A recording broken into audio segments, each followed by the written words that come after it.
Yan guys, welcome back sa channel namin, Alt F Travel. So today po, ang gagawin natin sa Click 160 natin, mag-change oil tayo. So parang ano lang to, tutorial, saka onting information sa langis.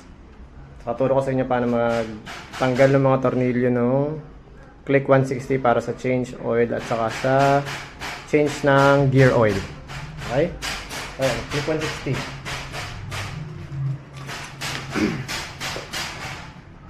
So, set up yung camera. So, dito, ang gagamitin natin lang is Liquimoli 10W40 strip, fully synthetic. Tapos yung tools, kahit ito lang, 12. Yan, 12.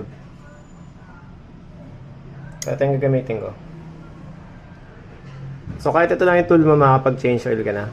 Pero, sa video na to, idadamay ko kasi to para makita nyo yung filter, yung oil filter niya sa loob. So parang ano yata ito kung 17. So 17 mm. Okay. Tapos ito yung gear oil. Yung sa Honda lang na gear oil. Ayan. Tapos meron akong CVT cleaner pala dito. So, just in case linisin ko lang yung tornilyo, ganun, gagamitan ko nito. Pero hindi naman necessary o hindi naman kailangan. Pwede namang joy lang. So, ayan.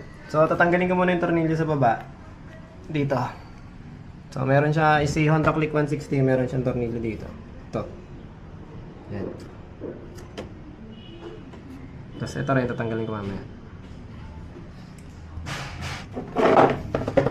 So, gamitan ko siya ng martilyo kasi matigas.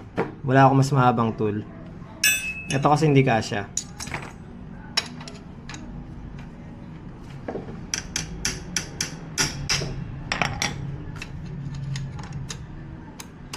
Yan.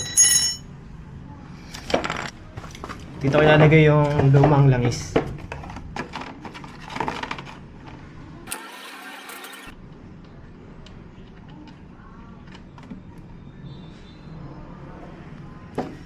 So ito guys, meron siyang washer. Ito. So mapansin niyo maganda pa yung kulay, no? Ang ginawa ko kasi nung 500 kilometers tong Honda Click 160 nagpalit ako ng langis ganito rin. Tapos naghintay lang ako 500 kilometers. Papalitan ko na ulit. So after nito, ngayong 1,000 kilometers na itong tinatakbo nito,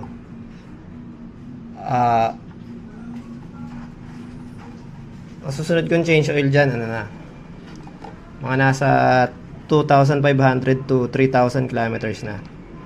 So nasa initial pa lang kasi itong motor ko eh. Ano pa lang siya ngayon, 1,000, hindi ko na check, 1.2 yata o 1.3. Pero yung mga susunod yung change oil, ang interval ko magiging ano na, it's either 2,500 o kaya 3,000.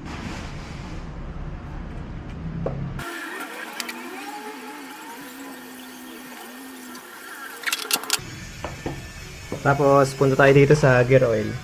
So sa gear oil ng Honda Click 160 hindi ka naman malilito. Dito sa baba yung drain. Dito sa taas yung pang refill. Papansinin niyo mayroon siyang washer na parang bronze yung kulay. So yan, yung parang gold. So ito, hindi mo tatanggalin to. Itong dalawa lang. To, saka to.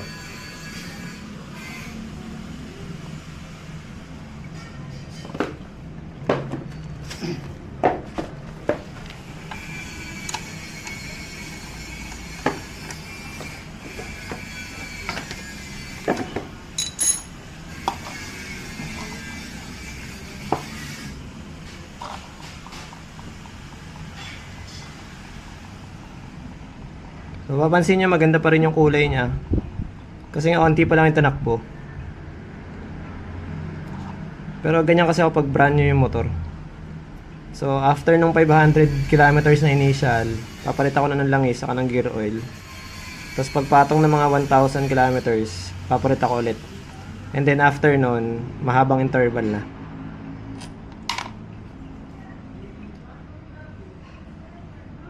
Ano, maganda pa kulay. Ayan. So, hintayin din natin siya ma-drain. Kunin ko lang yung washer na laglag. So, meron yung washer na ganyan.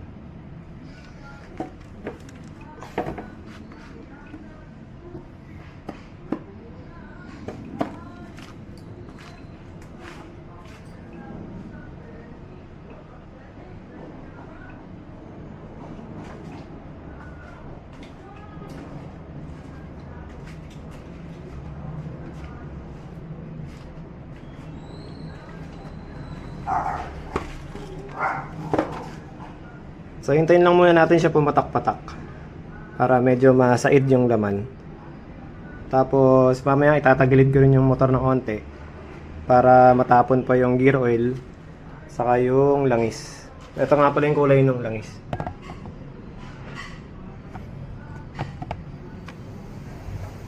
Yan.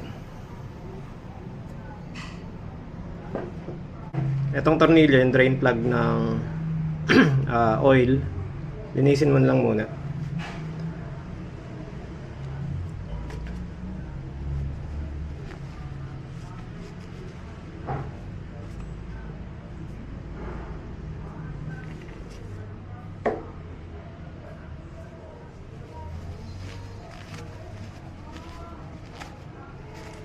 So, gaya ng sinabi ko kanina, yung panlinis ko ng tornilyo, yung CVT cleaner.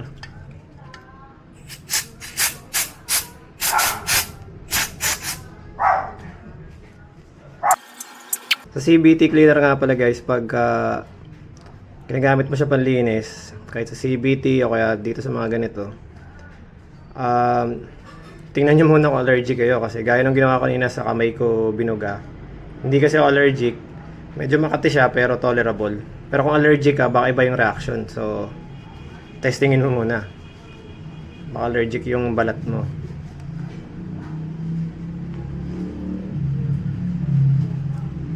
So, ayan siya. Yung washer, kahit di mo napugahan, punasan mo na lang yun.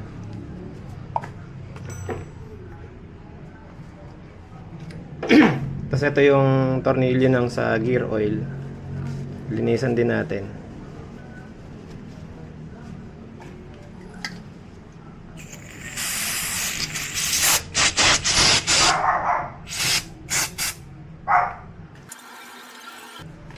Yan.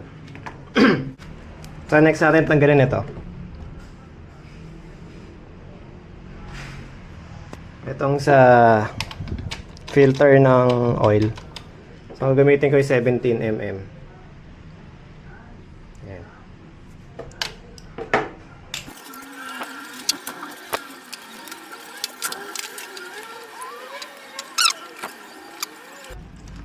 So titingnan nyo na dyan kung merong bakal sa loob. Kung wala naman, di okay. Pag meron, ibig sabihin may mga latak lang. Pero kung malalaking tipak ng bakal, eh delikado yun. Baka yung nasira ka na sa engine. So, doon sa groups kasi namin, may iba nagsasabi sa Honda Click 160, ay sa Honda Click. Hindi ko alam kung sa 160 o sa 125. So, sabi nila sapat na yung tatanggalin mo yung drain plug nun sa baba, yung 12, yung 12mm. So, kung mapapansin mo, nung binuksan ko, inuna ko tong 12 sa baba. Tapos pinababa ko muna na maigi yung langis, saka ko binuksan tong 17. Pansin nyo may langis pa rin lumalabas, di ba? Ibig sabihin, hindi mo lahat makukuha nung langis pag doon ka sa baba nagtanggal. Kasi meron at meron pa rin may iwan yan dito.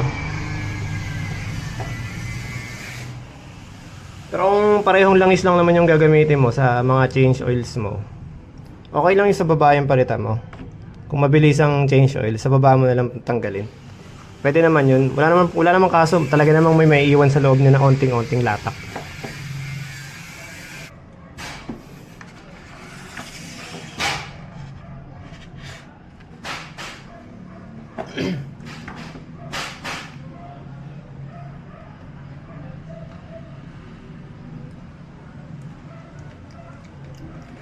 Ayan na, medyo tinatagilid ko yung motor.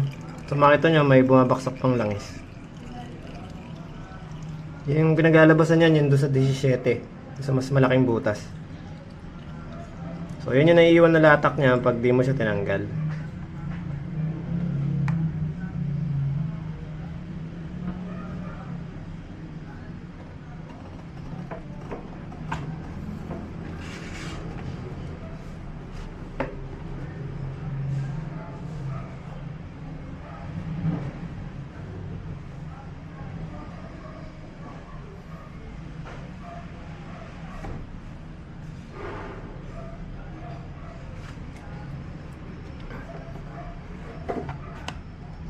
So ito mga tol, linisan mo rin.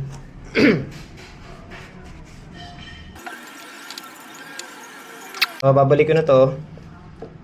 Yung cover ng 17. O yung sa mas malaking butas. So ito dyan, yung rubber niya. Tapos ang lagay nito, ganito. So ito yung mas maliit yung dulo. Yun dito, ganyan. Para ito, pasok mo ganyan. Tapos pwede mo na siya pasok.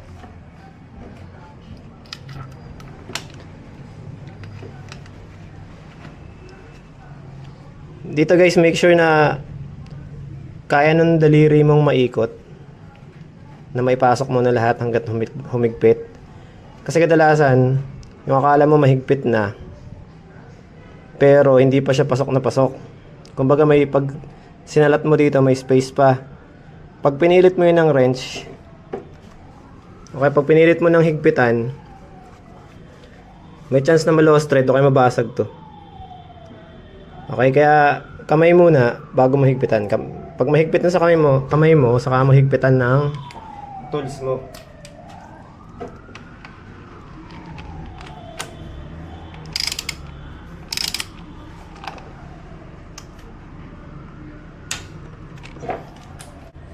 So wala nang pumapatak.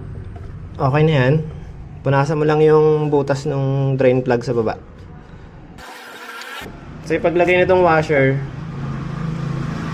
so pansinin mo medyo mas flat to, yung side na to kaysa dito. Okay? Yung pinaka flat dito yan sa tornilyo. Diyan, ganyan ang lapat niyan. Tapos babalik mo na siya dun.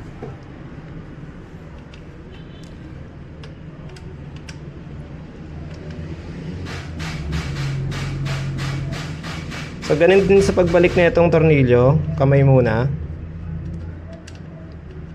Pag mahigpit na sa kamay nyo, saka nyo gamitan ng tools.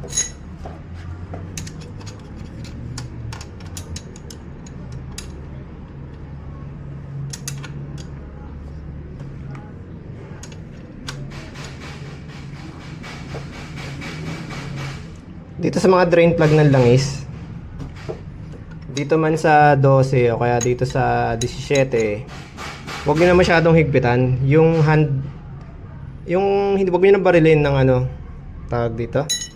Huwag nyo na gamitan ng impact wrench, hand tight na lang. Tapos additional information, pag mag-change oil nga pala kayo, siguraduhin yung hindi galing sa biyahe yung motor nyo. Kumbaga, kunyari bumiyahe ka, so mainit yung makina, di ba? Huwag mo kagad i-change oil yun, huwag mo kagad bubuksan dito sa ilalim o kaya to. Kasi ang bakal, nag-expand yan pagka mainit. So masikip talaga yan pag tatanggalin mo ng mainit.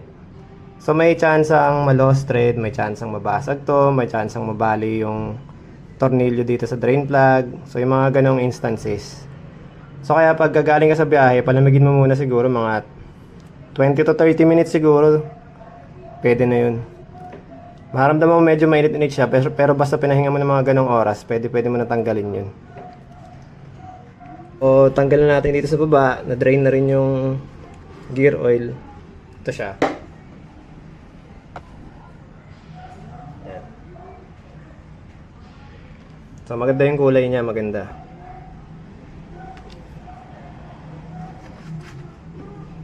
So ito na tanggalin ko. So, tamang hand tight lang dito dati.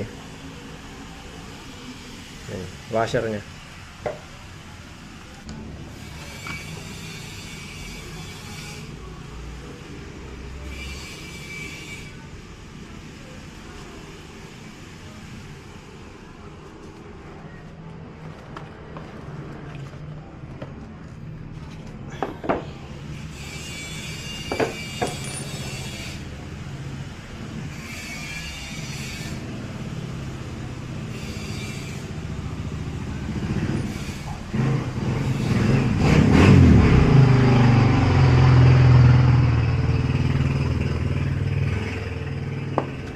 So ibabalik ko na yung sa baba.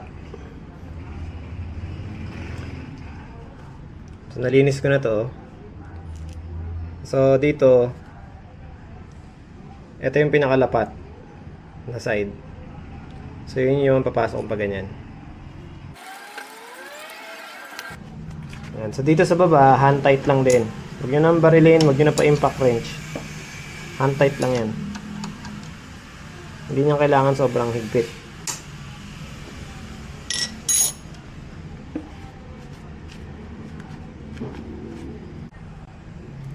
So ito, share ko muna sa inyo, usapang langis muna.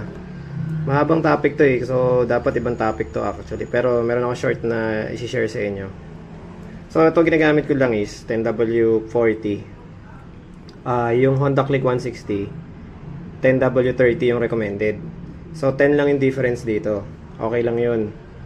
Kayo na mag-research kung bakit, pero okay lang yun. Mahaba kasing diskusyonan tong langis.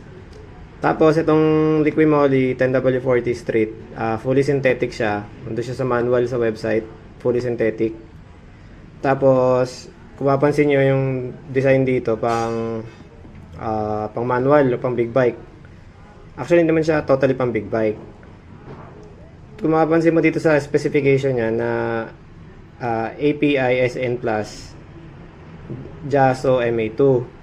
Yung pang scooter kasi dapat JASO MB o kaya MB, may nakalagay lang na MB. So yung mga MB kasi pang ano yun, pang dry clutch o kaya separate na clutch. Ito kasi yung motor natin, yung Click 160, papasok siya sa dry clutch o kaya naka-separate clutch. So itong langis na to, pang wet clutch to eh. Kumbaga kasi yung mga manual kasi na motor, yung langis na ginagamit nila sa engine, yun din yung dumadaloy sa clutch nila. Okay? So itong sa scooter, pag ginamit natin yung pang wet clutch na langis, technically pwede sa scooter yun. Kasi wala namang clutch dun rin sa loob yung engine natin, naka-separate nga, di ba? Kaya may gear oil. Kaya pwede itong either JASO MA or MA2, pwede yun. So MB, MA, MA2, pwede yun lahat sa scooter sa atin. Okay? Additional information pa to, kung bakit ginamit ko 'tong langis na to. Yung brand kasi gamit ko na to dun sa dati ko pang mga motor. Meron kasi ako dati Honda Wave saka Aerox. Bago Click 160 nagkaroon ako ng Aerox. So ito shoot na shoot sa Aerox kasi 10W40. Tapos yung brand, na-research ko yung brand, maganda siyang klase. Hindi naman siya pinakamaganda pero isa siya sa magagandang klase. Actually sa Click 160 pwede mo gamitin dyan or recommended 10W30. Medyo mahirap maghanap ng 10W30. Ang may nakikita ko 5W30 yung sa Motul. Pwede yun. Tapos kahit yung regular na Honda oil okay lang din. Ang importante guys, pag bibili kayo ng langis hindi peke. Kasi pag napeke kayo kahit anong brand pa yan, may chance na sirain yung makina mo niyan. So, punta na tayo sa pagre-refill nung unahin ko yung gear oil. Ayan. So, sa Click 160, yung isang ganito, 120 ml, nalagay ko siya lahat. So, ang paglagay niya dito sa butas na to, ang problema mahirap ilagay kasi maliit yung nguso. So, gamitan ko ng straw.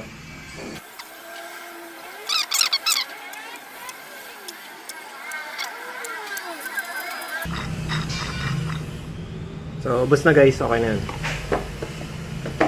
So, punasan mo lang yung uso para sa mga tapo na langis. Tapos, balik mo na yung nut. So, paghigpit nito, hand tight lang din. Huwag nyo na ipabaril ng impact wrench. Hand tight lang. Okay na yan. So, ngayon naman maglalagay tayo ng langis. Ito, lagyan natin to. So, meron ako nito imbudo kasi wala kaming imbudo.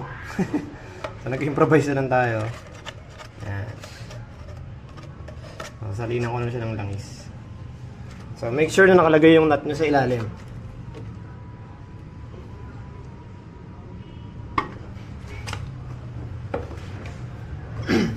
So, andun na yung nut. Lagyan natin langis. So si Click 160, hanggang ano lang siya 800 ml na langis. So kagandahan dito kay Liqui Moly, meron siyang pangsukat. Papansin nyo, dito pa lang yung langis. Ayan, gumagalaw. Ayan, yan to. Nandiyan pa lang siya. So ang target ko, hanggang dito. Yung pangalawang guhit. Hanggang dun lang.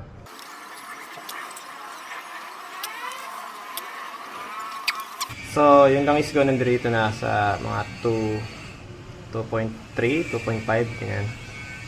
So, check ko muna. Gamitin kayo pasukat. Ito yung gauge niya, oh. So, ito yung pasukat mo ng oil. So, itong may mga stripes, yung may mga linya-linya. Dapat nasa loob lang siya, hindi siya nasa labas nito. O kaya, dapat may makita kang langis. Hindi pwedeng, pag nilubog mo to doon, blanco. So, ang tamang pagsukat, guys.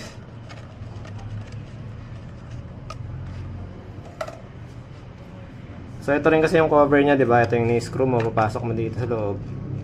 Pag magsusukat ka ng langis, wag mong i-screw. Baba mo lang siya, ganyan. Pansin nyo, hindi ko inikot. So, ilabas mo, tingnan mo kung hanggang saan.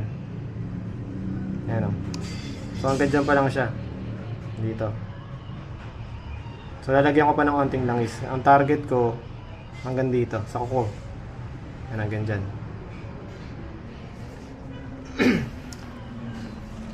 Hindi rin kasi magandang sobrang langis malagay mo at mas hindi okay pag kulang naman. Pagka kasi sobra, baka masira yung mga gasket mo sa loob. Yun minsan yung cost ng ano eh. Pag nagsobrahan ka sa langis, yung sa CVT mo, di ba may mga minsan may mapanood kayo sa YouTube o kaya sa Talyer, nasira yung ano nila, yung rubber gasket sa CVT kasi lumalabas yung langis. Kaya ang cost nun, marami kang langis nilagay. Tapos yung lumalabas din dun sa air filter ng mga motor nyo o yung scooter nyo, dun sa air filter, pag may nakita kayong maraming langis, ibig sabihin na maabot dun langis mo kasi sobra yung nalagay. So, susukatin ko ulit siya. Pasok ulit. Yan, pasok lang, huwag nyo ikot. Tingnan natin kung nasa na. Yan, so ngayon, nandiyan na siya sa kalahati. So, ako okay na ako sa ganyan. Hanggang sa kalahati. So, payagang, sarado ko na siya kasi okay na yung, ano niya. Okay na yung level ng langis.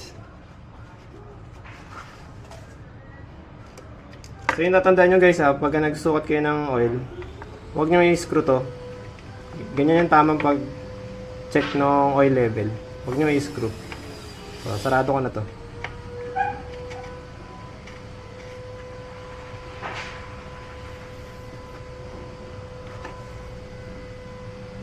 So, ganun lang guys pag change oil ng Honda Click 160. So, ayan.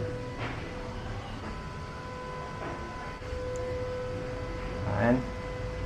So, thank you so much guys sa panonood. Pa-like and subscribe kung nagustuhan nyo. Thank you. Kung may questions po, dyan lang po sa baba sa comments, lagay nyo lang dyan. Thank you.